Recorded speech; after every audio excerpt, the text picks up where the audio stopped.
Hello friends. आज चतुर्थ भाव में हम मकर राशि को देखेंगे। ये फोर्थ हाउस में अगर टाइम लिखा हुआ है मतलब मकर राशि होती है वहां पे चतुर्थ भाव में। और यह शनि का बहुत अच्छा ग्रह माना जाता है, मतलब योग कारक ग्रह होता है। यदि अपने कारकत्व से मतलब अगर शनि अपने अच्छे इफेक्ट में आते हैं तो बहुत सारा इसको लाभ देने वाले हैं इस जातक को। उसको यश भी मिलेगा, उसको मान भी मिलता है, उसको सामाजिक कार्य में बढ़ चढ़ कर वह हिस्सा भी लेगा और उसका मतलब लोग सम्मान भी करेंगे। अब इतना सारा अगर सब कुछ कोई कर रहा है तो डेफिनेटली उसका सम्मान होना ही है समाज में। ऐसे जातक को मित्रों की कभी कमी नहीं रहती है। इनके पास में ढेर सारे फ्रेंड्स रहेंगे, जीवन भर उनकी सहायता भी करते रहेंगे ऐसे फ्रेंड्स की। ठीक है। और नेक्स्ट जो है, अगर यही प्रतिकूल अवस्था आ जाए तो यह जीवन के लिए पीड़ादायक बनाता है। और क्योंकि अब शनि का नैसर्गिक रूप पीड़ा कारक है ही चूंकि, तो वो अपने अगर प्रतिकूल में आ गया तो और भी पीड़ा करने वाला है डेफिनेटली। तो चतुर्थेश और पंचमेश होता है शनि। शनि जो है वो चतुर्थेश और पंचमेश होता है। तो जातक को मानसिक क्लेश जरूर भोगना पड़ेगा। वो हमेशा मेंटल टेंशन में रहेगा किसी न किसी कारण से या बिना कारण से भी। और अपवाद बहुत सहन करने पड़ते हैं। दीर्घ विकार मतलब जो लंबे समय तक जितनी भी व्याधियां चलती हैं, जैसे इंडाइजेशन हुआ या हमेशा संग्रहणी।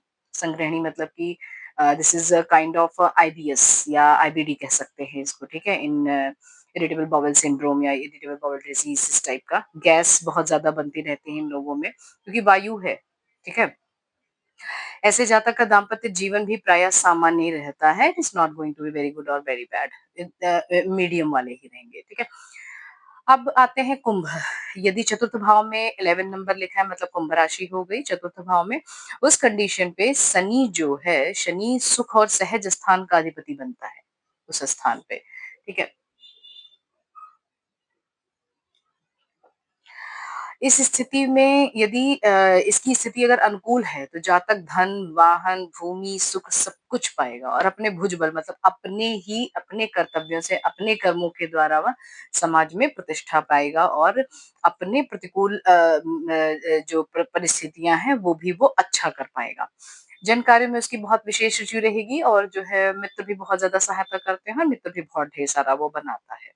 इसकी माता से भी संपूर्ण सुख मिलता रहेगा और उसका पारिवारिक जीवन जो है वो भी बहुत सुखी रहता है। ससुराल से बहुत सहायता मिलती है यदि इस कंडीशन में शनि अनुकूल दिशा में रहता है या दशा में रहता है तो। स्त्री के मामले में भी ऐसे जातक बहुत भाग्यशाली होते हैं। इनकी पत्नी बहुत ही हेल्पफुल रहेगी इनके लिए। विवाहोपरांत ऐसे जातक का विशेष करके भाग्योदय होता है। अब उसका जस्ट अपोजिट, यदि शनि इसमें निर्बल हो या फिर प्रतिकूल दशा में हो तो क्या करेंगे, तो माता इनकी बहुत कर्कश स्वभाव की होंगी। वो कभी भी इनकी हेल्प नहीं करने वाली हैं और उनके मतभेद हमेशा बनते रहेंगे माता से। पत्नी के अलावा भी जातक के कई स्त्रियों के साथ संबंध रहेंगे। जो चीजें पॉजिटिव थी शनि के अनुकूल दिशा में, वही जो है सब अपोजिट हो जाने वाली हैं। उनका पारिवारिक जीवन भी सुखमय नहीं रहता और दीर्घ रोगों से और लड़ाइयों से, झगड़ों से इनका जातक हमेशा दुखी रहता है। ऐसा जातक मतलब इनको बहुत ज्यादा लंबे समय क्रॉनिक डिजीजेस से बहुत ज्यादा ये, अब क्रॉनिक डिजीजेस कुछ भी हो सकते हैं, इनको छोटी भी बीमारी बहुत लंबे समय तक चलने वाली है। ऐसा भी कंडीशन आ सकता है। विवाहोपरांत जातक का जीवन जो है वो नारकीय हो जाता है। और पॉजिटिव वाले कंडीशन में क्या था कि वो बहुत ही सुखमय हो जाएगा। विवाह के बाद इनका भाग्योदय होने वाला था। लेकिन इस कंडीशन में, ऑपोजिट वाले कंडीशन में एकदम नारकीय, मतलब इनको लगेगा कि क्यों फालतू में शादी कर ली, बवाल हो रखा है। ऐसे जातक में हीन भावना हमेशा भरी रहती है। समाज सेवा कटा-कटा सा फील करेगा कि मुझे समाज में कोई भी इन्वॉल्वमेंट नहीं चाहिए। ठीक है? नेक्स्ट आते हैं मीन राशि। अगर 12 नंबर लिखा है फोर्थ हाउस में सेंटर का, 12 नंबर लिखा है फोर्थ हाउस में, तो क्या स्थिति रह सकती है। देखिए मीन राशि जो है वो है बृहस्पति। ठीक है। तो मीन राशि हो तो बृहस्पति लग्नेश हो जाता है उस समय। और इसके अलावा सबल होने से, मतलब अगर यदि गुरु के का स्थान और गुरु की दशा वहां पे सबल है तो वह विद्वान होगा, गुणी होगा और ज्ञानी होगा। और अपने इसी कार्यों के से वो परोपकार भी करता है क्योंकि गुरु है तो हमेशा वो सहायता ही करने वाला है। और परोपकार करते करते ऐसे जातक बढ़ चढ़कर हिस्सा लेते हैं किन चीजों में, समाज के कार्यों में। ठीक है। जहां वह जनसेवक होता है वहीं वह जनता का, समाज का हृदय सम्राट भी बन जाता है। एक तो जनता का सेवक होगा, ऊपर से वो हृदय सम्राट भी बनेगा मतलब कि वो लोगों के हृदय में एकदम जैसे राजा जैसे फीलिंग आती है उसे। ठीक है? धन कैसे जातक को कभी भी कमी नहीं होगी, डेफ़िनेटली इतना सारा कार्य कर रहा है तो लक्ष्मी अपने आप पीछे-पीछे आने वाली हैं। जीवन के क्षेत्र में ऐसा जातक सुख का अनुभव करेगा और ईश्वर पर अगाध श्रद्धा रहती है। मैंने कुछ नहीं किया, सब ईश्वर का ही देन है, सब ईश्वर ने किया, ऐसी उसकी अपनी खुद की परसेप्शन रहते हैं। यही अपोज़िट कर दीजिए। बृहस्पति अगर निर्बल है, पापाक्रांत हो जाए तो जातक को जनता का विरोधी और अनेक संकटों का सामना करना पड़ता है। देखिए मनुष्य एक सामाजिक प्राणी है, उसको समाज के तौर-तरीकों के हिसाब से चलना पड़ता है, उसके रीति-रिवाज़ों को फ़ॉलो करना पड़ता है, समाज में ही रहकर जीना पड़ता है। वो अकेला नहीं कभी रह सकता, लेकिन ऐसी कंडीशन में उसको अकेला रहना पड़ता है। समाज का कार्य इस जगत में जो-जो कार्य कर रहे हैं, जो-जो मतलब सामाजिक कार्य कर रहे हैं या समाज के कार्यों में बढ़-चढ़ कर हिस्सा ले रहे हैं, वही हमेशा जो है ज़्यादा से ज़्यादा करके उच्च स्थान प्राप्त करते हैं।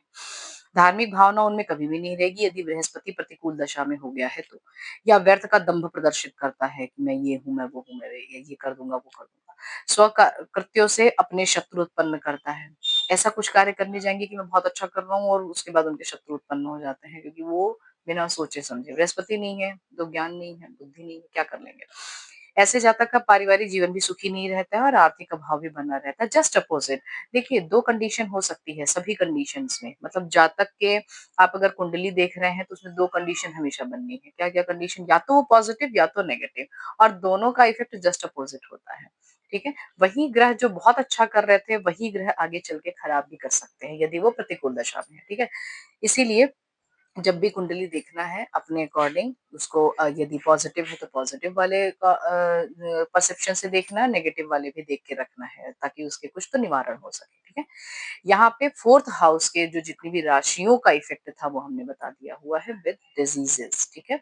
यदि किसी को कोई डिजीज़ेज़ के बारे में नहीं समझ में आ रहा होगा या कुछ ऐसी टर्मिनोलॉजीज़ मैंने यूज़ कर ली होंगी जो आयुर्वेदिक टर्मिनोलॉजीज़ हैं और एस्ट्रोलॉजी के स्टूडेंट्स नहीं जान पा रहे हैं, तो उसको ज़रूर कमेंट में लिखिएगा।